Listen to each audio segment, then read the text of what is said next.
So in this current world of AI, I'm just having a look and finding what is the best platform workflow to create a website.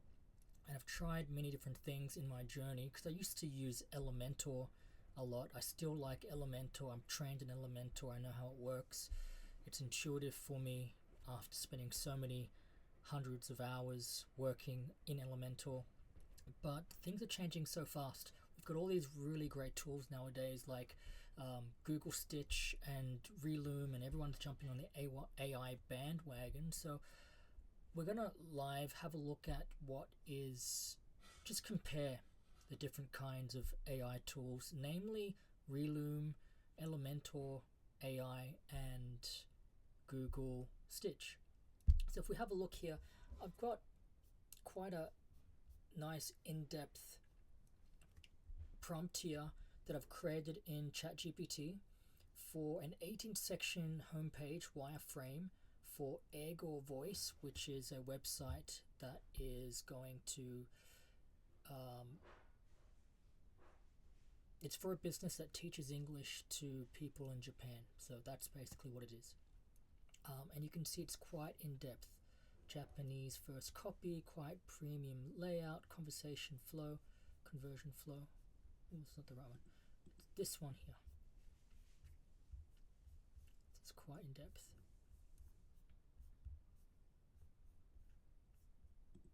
And there it is.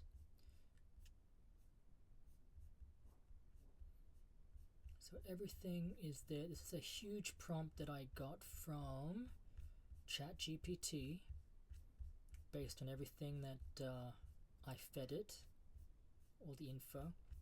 And it's huge and it's comprehensive, and if it was able to produce this, I'd be happy. But if we have a look at what it's actually produced, it's like, this is not even 18 sections. This is like 1, 2, 3, 4, 5 sections. It's really short, so I'm really underwhelmed with what's happened here. And I've done some different generations. I mean, I've built other home pages through Google Stitch, and sometimes they come up well, sometimes not. This is probably the best one out of all of them. It's still not 18 sections though, but it's the best. Find your voice in a safe space. Language learning shouldn't feel like a performance. The journey to confidence. So nice layout. I had to kind of give it that prompting as well, but it's quite short for the 18 sections that I wanted, which it was supposed to have like FAQs and meet the teachers, that kind of thing. So it's all kind of, and I've been playing with it for a while over different kinds of websites, different kinds of verticals, different niches, and the same issues I keep facing. So there's got to be some way of prompting it better. I'm still trying to find the best way to work with it. I think if you're just making a web page, like, that is not, I guess, conversion optimized, you can make a web page, you can design a web page for that in Google Stitch. But if you want something that builds trust, has higher conversions,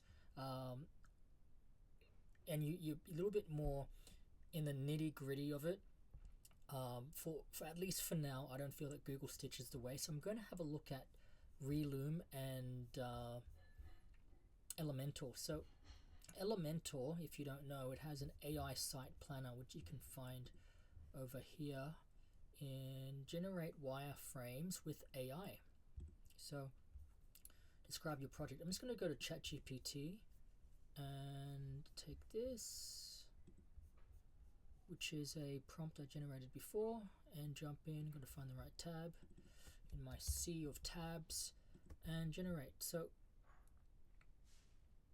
the great thing about Elementor, if I remember, because it's been quite a while since I last used the AI. Back then I wasn't quite happy with it. Hopefully there is changes to it.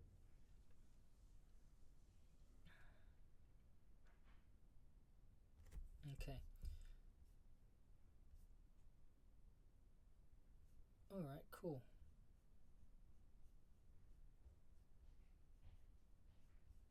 So it's giving us homepage about John, first session English voice, first Egg or Voice method, lessons overview. It's pretty good. FAQ. Okay, book a session, line contact. All right, cool. Let's say this navigation looks good.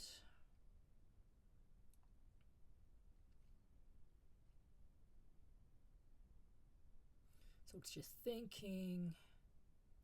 Takes a bit of a while. That's great. So now it's prompting me in Japanese. My Japanese isn't the best, but anyway. So we're just going to keep going. Yep, that's fine. Let it cook, let it cook.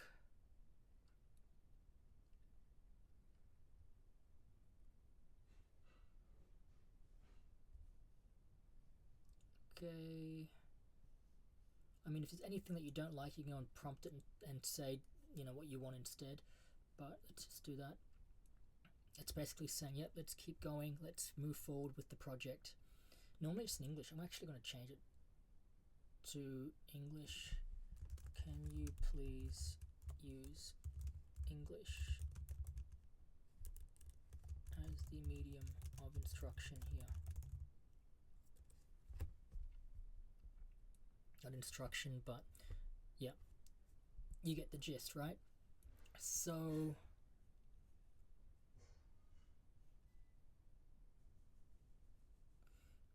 student dashboard personalized. Yeah, why not? It looks pretty good. So it's thinking in terms of the business and what we will need based on the prompt I gave it, and it's thinking a bit extra as well. So yes, I agree.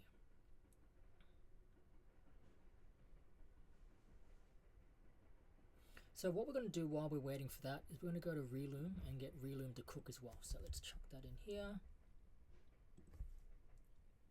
And we're going to generate something. Now this is the free version of Relume. Now the problem is that our prompt is way too big. So I'm just going to get rid of that and see if that helps.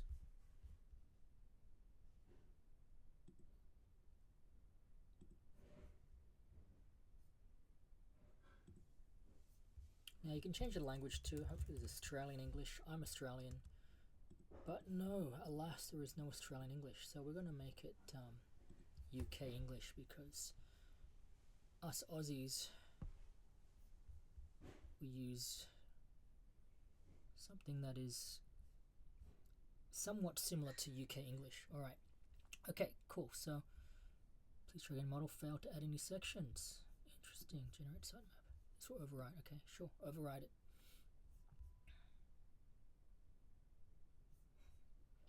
There we go.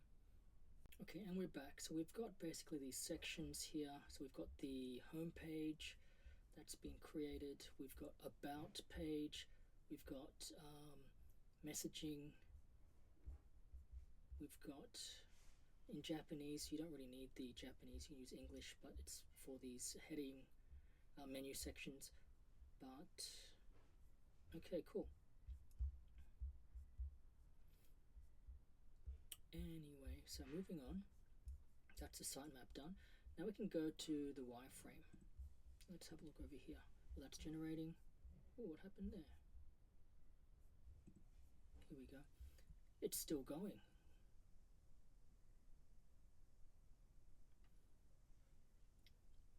So this is actually working with you to create the information. So, you know, if you prompt in ChatGPT beforehand and give it to it, I think it's a lot better, but it still kind of is collaborating with you. Elementor AI, which is a pretty good thing. If you launch phase, no thanks, all good. So you can do a review and have a look, and it can tell you. So it does all this kind of information gathering before it actually gets into the nitty-gritty of making the wireframe or the sitemap.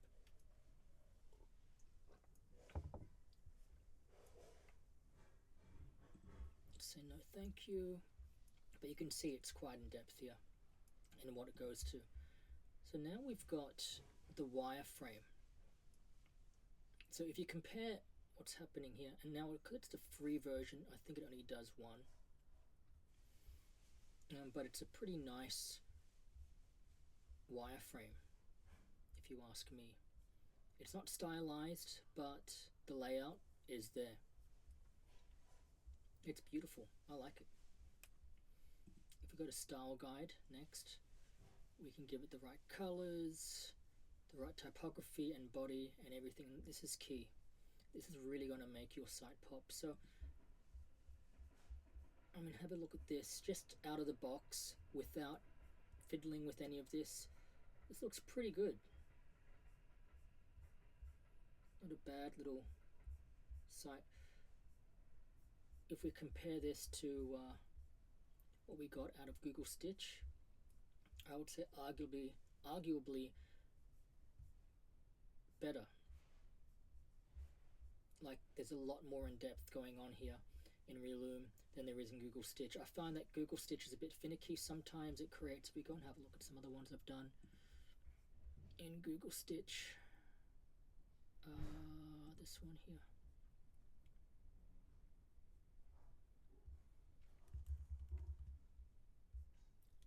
So sometimes we get like a really good run,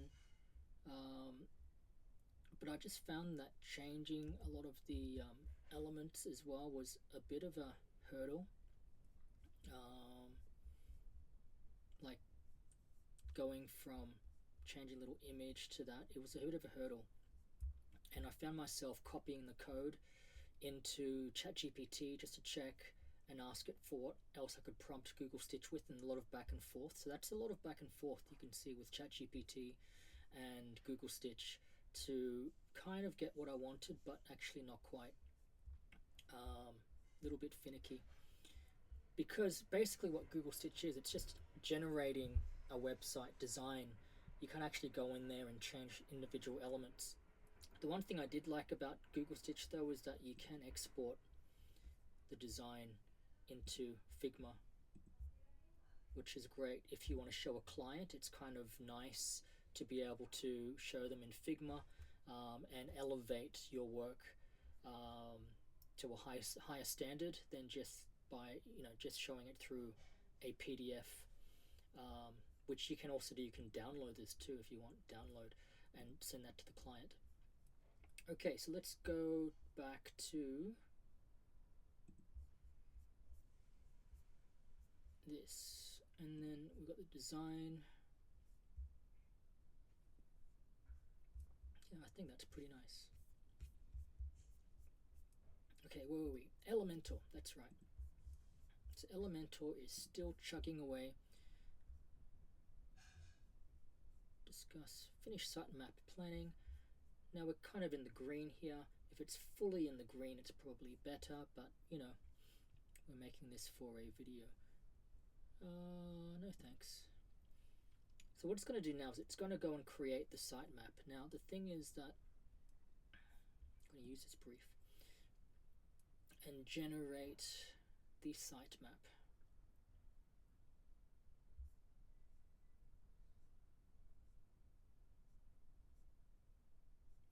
You can see it's quite in depth with what's going on there, and here we go.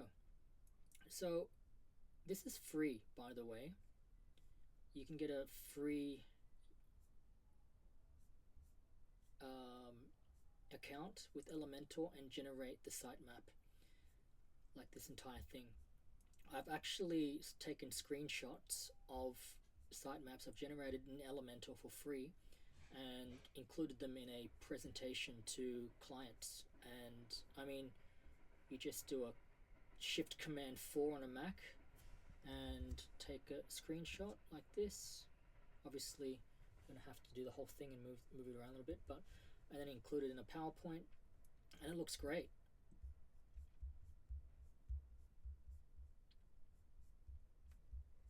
For the presentation, so you've got everything there. It's quite an in-depth thing. So let's go to the wireframe now. So it's going to wireframe it. Now the thing is, if you use Elementor, and I have a professional like Elementor Pro version, this is really key to speeding up the creation of an Elementor website. With this is making sure you've got the right colors from the get-go in the site planner. So that's a really great thing. So knowing what fonts you're going to use based on your branding, knowing your logo and having a logo created and popped in here, and the colors in here, it's going to make it so much easier. when you go into Elementor later on in your website in WordPress, in the admin section, you don't actually have to add all this because it's already done for you on the front end. Like if you used Elementor before, you know what I'm talking about, in the Elementor Pro version. So it's generating. It's taking some time, but it's going to come up with a wireframe. Just the sheer number of pages in this build out is probably the bottleneck and why it's taking a little bit longer. But yeah, again, I've taken screenshots of these pages and included them in a PowerPoint presentation, and it just wows the clients that so much work and effort has gone into it, but it's really only been about 10 minutes of my 10-15 minutes of my time in creating it. So here's the wireframe. Now it's not too bad. Like if you wanted to generate a quick website and use this, it's not too bad. The problem that I have with the wireframe generated with Elementor is that every single website that you generate with this, the layout pretty much looks quite similar, which is a problem, which is why I was really hoping Google Stitch would be the savior, where I could just say, hey, here is an optimized page of what actually works in this market, in this niche, for high-performing websites in this niche. Can you create the homepage? That was my dream for Google Stitch, but apparently, it didn't pan out that way, unfortunately. But that's okay. That's as AI grows, I'm pretty sure soon it'll be that functionality will be there. But yeah, I've made maybe 2 or 3 websites using Site Planner, and they all look similar. Oh, this is new. So in the old ones I did, they didn't have this rotating texture, so they've obviously done some changes there. That's new. The testimonials need to be changed, but for the main part it's good. The great thing about this also is that you have a mobile responsive design from the get-go, so you don't have to worry about going in and changing everything to be mobile responsive, tablet responsive, because it's done from the get-go. That's the great thing about it. So yeah, the layout has actually improved, and there's moving elements, which there wasn't before when I made a website with the Site Planner maybe 3 months ago. So it seems like they're improving their product. This here, I had that in another website that I made 6 months ago. Yeah, so some things are different, some things are not. But yeah, that's the great thing about it, is the mobile responsiveness. That's what I liked about it. So, verdict is, these tools, they're getting there. I still think that having, the old-fashioned way, finding the right layout and everything for a more curated experience, creating a nice website design. Designers aren't going to be going out of fashion anytime soon, because AI is not quite there yet. Will it be in the next 3 months? Possibly, quite possibly, but it's going to take some time. So in the meantime, the workflow is, depending on what kind of uses you want to get out of it and who your niche is and what they're going for. If it's like a simple client is paying less and you want to get something out quick and they're not too fussed about the the design and everything, I would just use Site Planner, because it's nice, quick, it's responsive, and you can just chuck in photos and it's good to go. Relume, you're gonna have to get a paid version. It looks a bit better. It looks a lot closer to what I wanted, so that's a good thing, and it's generated quite a lot of this. So that's the great thing about Relume. So Relume, I think, is the winner here in that regard, but you're going to have to put some money behind it to be able to get it to work at full functionality. Otherwise, you've only got one page, your home page, and if you're only creating a home page, I suppose that's fine. Some businesses only need a single page with all the information on there, a one-pager, right? And that's fine for that. And Stitch, I'm just hoping they're going to come up with something that's going to work. Yeah, I mean, look at this. This is crazy. This has just changed the image totally. Totally changed the image, and this is for a psychology website. You don't want to see this psychologist. He's probably going to he's harboring some ill intention towards you. Anyway, so that's my verdict on it. So we'll see what's happening in the near future with new iterations and a better workflow for creating websites and designs that can be sent to clients, to first off to see if they're happy to go ahead with a website design. So that's my first video. Hopefully you liked it. If you do, that's great. Hope to see you in the next one.